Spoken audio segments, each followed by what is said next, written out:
Je voulais te faire une petite vidéo comme ça pour te partager un peu les questions que je me pose. Comment garder son pouvoir d'achat avec l'inflation? Parce que vous avez très bien vu comment les prix ont augmenté dans les supermarchés. C'est abusé. Donc, et vous voyez un petit peu, si vous vous intéressez aux devises étrangères, notamment le dollar américain, le taux de change entre 1 € et 1 $ américain, c'est la même chose. Alors que quelques mois plus tôt, on était à 1,67 au plus haut, 1,40. C'est, c'est, c'est ouf comment la situation a vraiment évolué. Donc, tout ça, c'est au niveau géopolitique. Vous pouvez voir que, j'ai pas trop envie de rentrer dans les détails, mais que l'Europe a pris des mauvaises décisions, et notamment au niveau de l'énergie, due aussi à la guerre, malheureusement. Et ça a rendu l'Europe moins compétitive.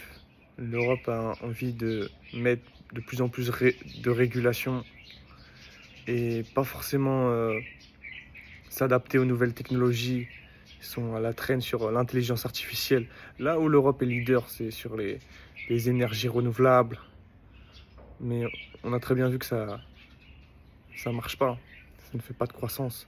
Les citoyens ils perdent en pouvoir d'achat, en qualité de vie.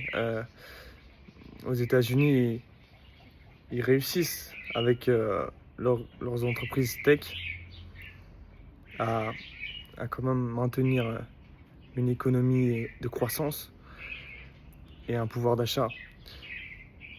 Donc pour ça, si vous aussi, vous voulez maintenir votre pouvoir d'achat, vous devez réfléchir différemment. Le livret A, les comptes d'épargne, c'est bien pour une épargne de sécurité.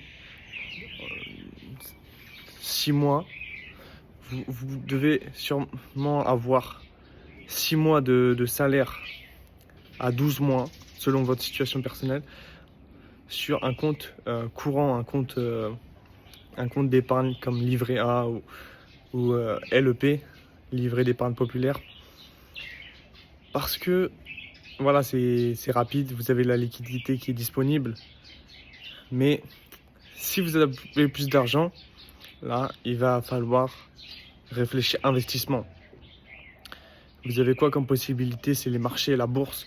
Je sais que beaucoup d'entre vous n'aiment pas la bourse, préfèrent l'immobilier, mais personnellement, ça t'apporte une liberté. Si demain tu veux changer de pays, tu es investi sur les marchés à l'international, il n'y a pas de souci, tu peux changer de pays.